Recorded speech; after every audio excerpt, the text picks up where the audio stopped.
Send these wretched souls back to hell, boys! Fire! Reload! In hopes of ending the first Confederate invasion of the North, Union troops have attacked rebels near the banks of the Antietam Creek. Fire! And as Battery B of the 4th U.S. Artillery pounds the Confederate line, Johnny Johnson watches and waits. Half a mile to the southwest, after being pounded by rebel artillery, Joshua Jones and the Iron Brigade have attacked the far left of the rebel line. Hey! Fire!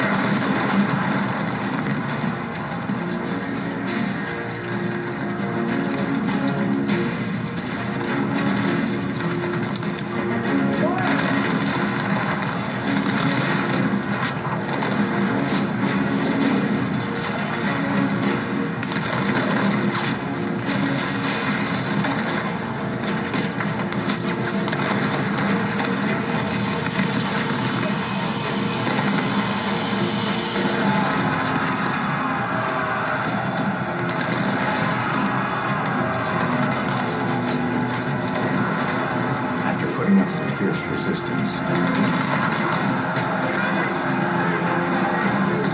The rebels fall back.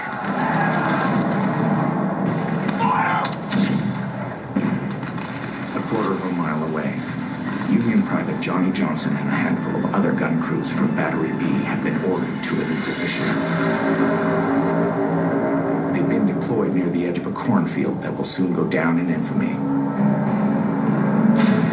Johnson and the men of Battery B are about to find themselves at the epicenter of one of history's most ferocious battles. The cornfield, that 24 acres of land, will come to symbolize the hellish intensity of Antietam. There were many cornfields at Antietam, but only one cornfield. Rebel troops have launched a ferocious counterattack, and Battery B soon finds itself in the thick of the fight. Oftentimes, Battery would be well behind the lines, but here, Battery B was brought right to the front. When these batteries are pushed forward and they're engaged in close combat with infantry, they take heavy casualties. As another crew member falls, Johnson is finally thrown into the fight.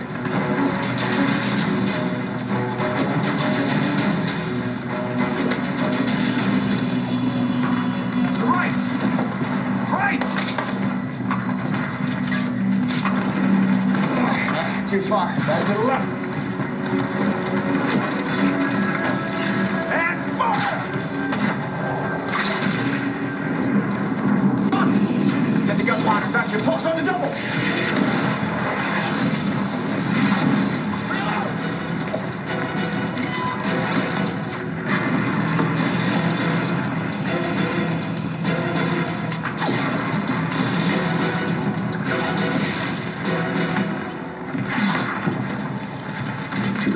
As Joshua Jones and the Iron Brigade drive forward, the Confederates counterattack.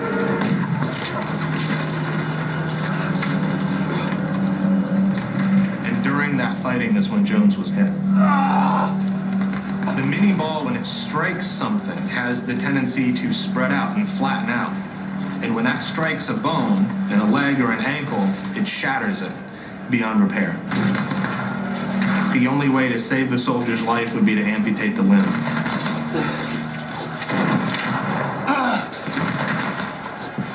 In the confusion, Jones is left behind.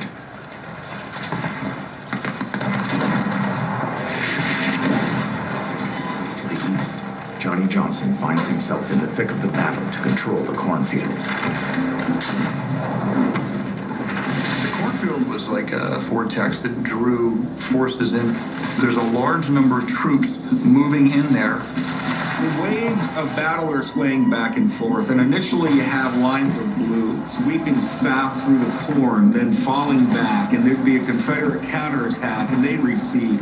Back and forth it would go several times. The first hour of fighting in the cornfield alone sees about 1 casualty per second. As the rebels launch one more attack, Union troops begin to flee.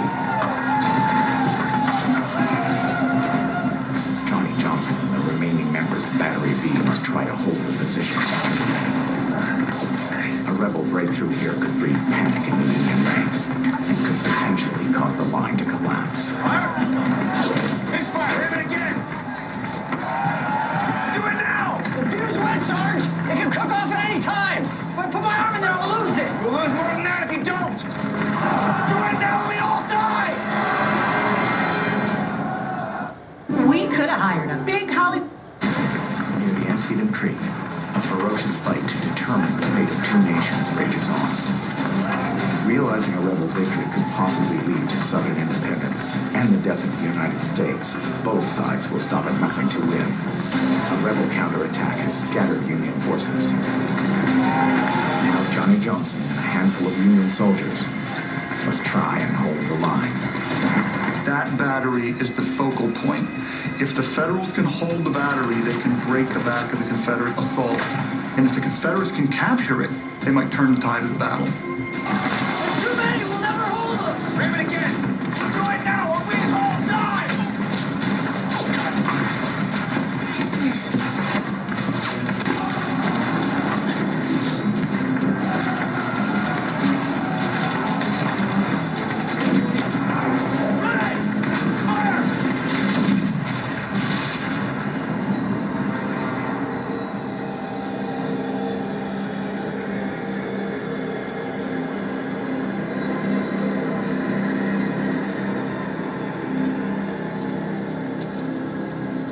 As the Confederates are cut down by the cannon blast, fresh Union troops arrive and pour into the cornfield.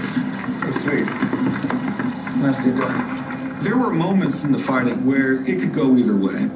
And at one moment, it seemed the Confederate Army would sweep the blue lines out of the corn, only for the Union Army to counterattack.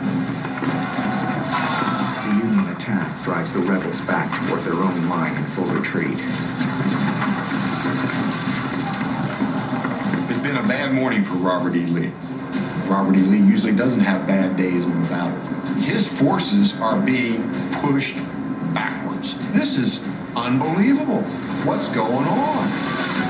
As Union troops stream south of the cornfield, the left flank of the rebel position teeters on the brink of collapse.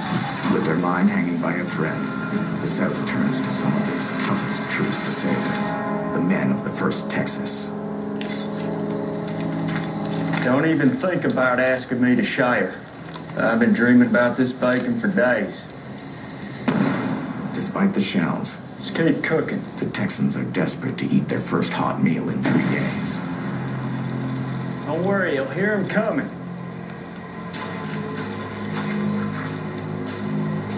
Oh, no, no, no. Texas! On your feet! Got to be kidding me. Their breakfast has been disrupted. And all of a sudden, you got to take your food and just throw it aside, pick up your rifle, put on your cartridge box, and go. As the men of the 1st Texas prepare to push back the Yankee attack, to the west of the cornfield, wounded Union Private Joshua Jones struggles to get back to his own line.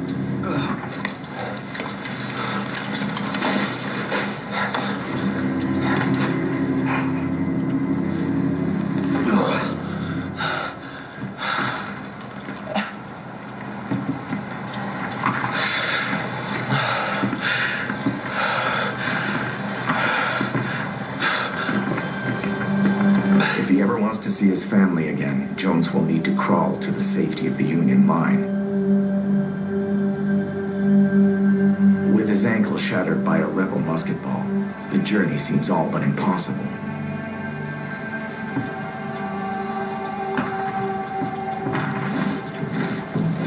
To the south, the 1st Texas Infantry has orders to push back the Union assault and retake the cornfield. The men from Texas were angry.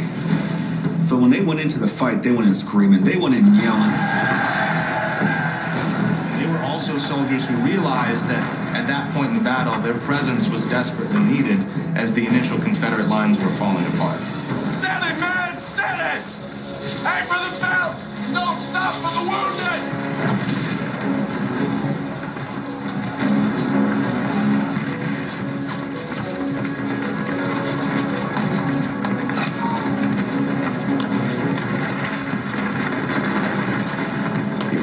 Texans stabilizes the rebel line.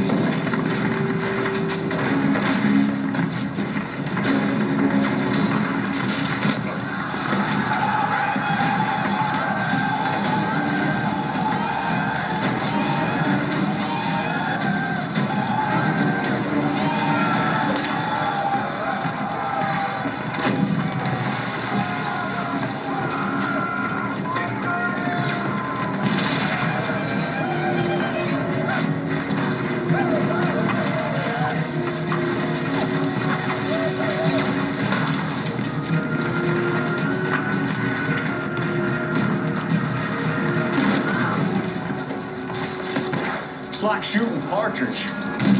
Texans cut through the corn like a scythe, relentlessly driving Union troops back to their line. Those units directly come towards Battery B. Get the canisters. These are aggressive soldiers. They are veteran soldiers. They don't want to get killed. They want to kill you. And that's when the real ordeal began for the battery. As the Texans push through the corn, Johnson and the others brace for another rebel attack.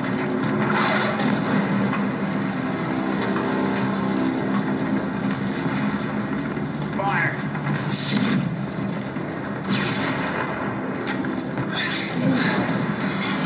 They're coming.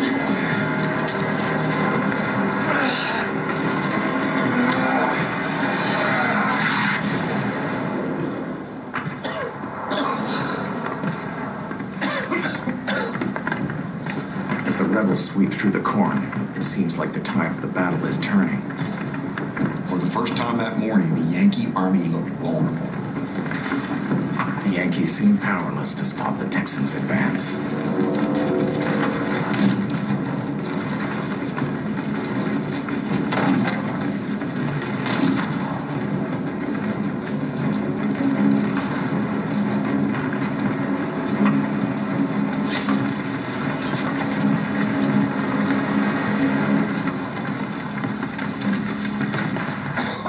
If Battery B can't stop the attack, the Union line may crack.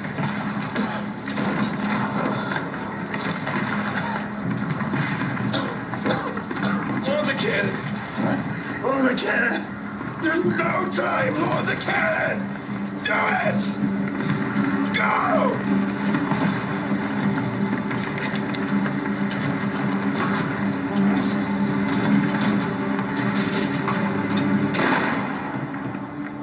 Although it's not pretty, although it's not romantic, it does happen during Civil War combat. Sergeant Herzog is in extreme pain. He's in some of the worst circumstances you could possibly imagine. And in the midst of that, with all that pain, he simply pulls out his revolver and ends it. They're coming! They're coming! Double canister! Canister was simply a tin can packed with iron balls that might be 1 inch to 1.5 inches in diameter. Double canister usually cleared your front because it was so deadly. If you're firing double canister, it's because you and your battery are in grave danger.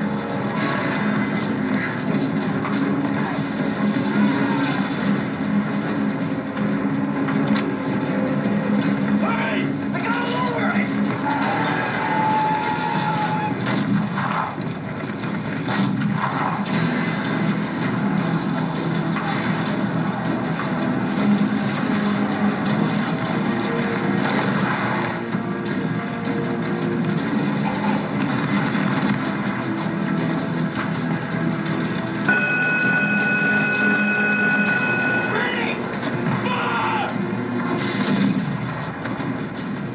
As Johnson pounds the rebels with canister, they stream northwest toward the corner of the field. Bailey Newford, please come to the office. Bailey Newford, please come to the office. Also, teachers, eligibility in 5 minutes. Thank you.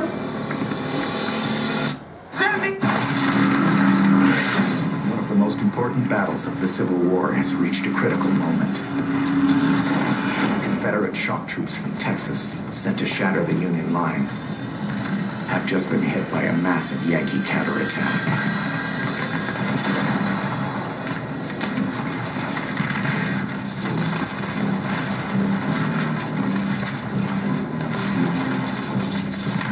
In hopes of rallying the Texans, Robert Gaston sets out to find the regimental flag. Howard!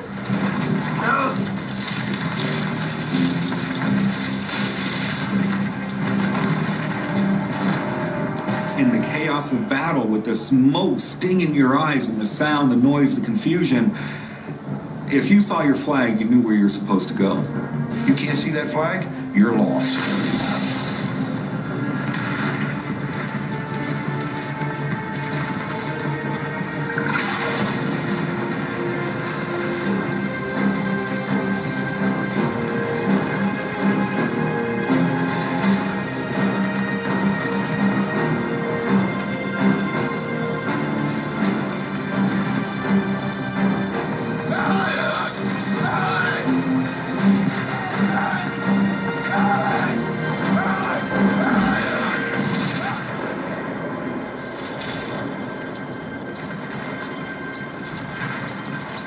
The Texans have been cut down by Yankee reinforcements sent to help hold the line.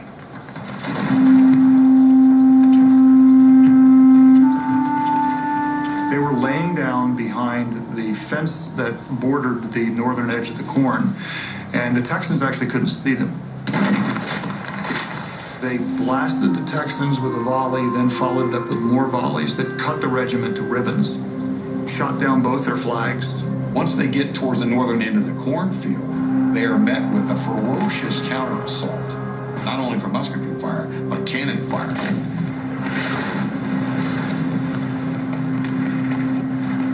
The results are catastrophic. The 1st Texas gets slaughtered.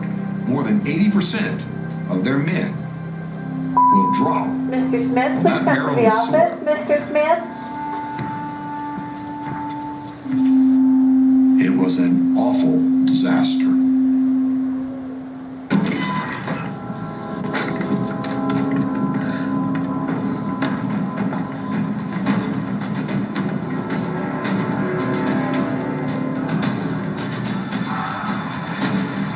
They're running.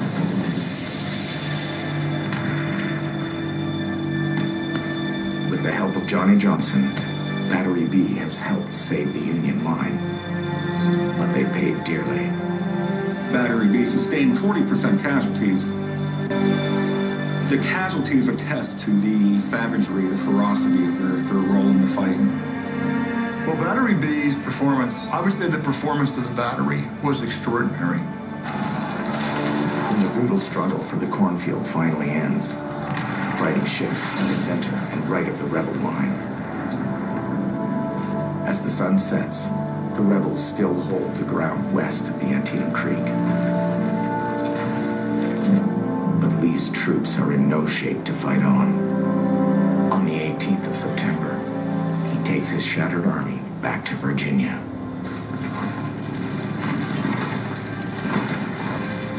The Confederate Army is going to limp back into Virginia. Began the campaign with such high hopes for victory on Union soil, and Robert E. Lee's objectives are not realized. I consider Antietam the greatest victory of the war for the United States. Pennsylvania is safe, Washington is safe, Baltimore is safe. The Eastern newspapers are proclaiming victory for the United States. But it's come at a terrible price.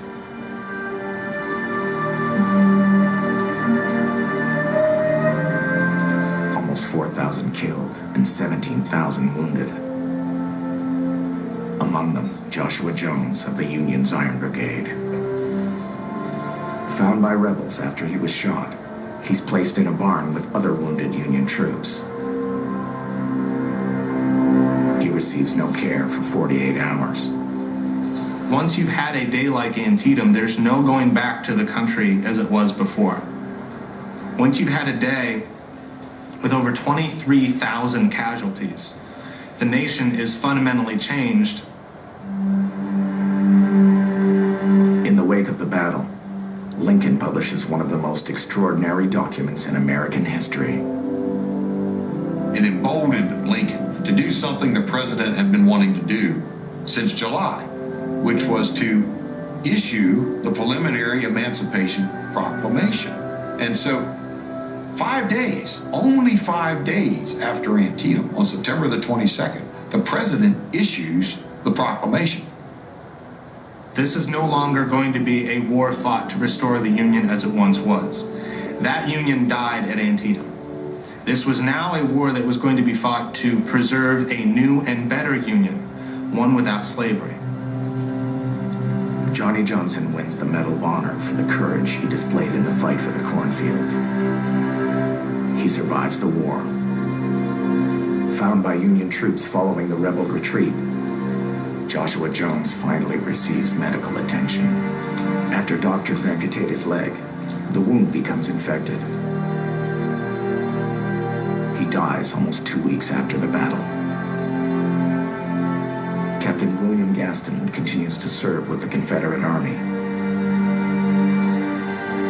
At war's end, he returns home to Anderson County, Texas. His brother Robert dies in the cornfield. His body is found on top of the regimental colors. He is one of the 3,600 men claimed by the Battle of Antietam.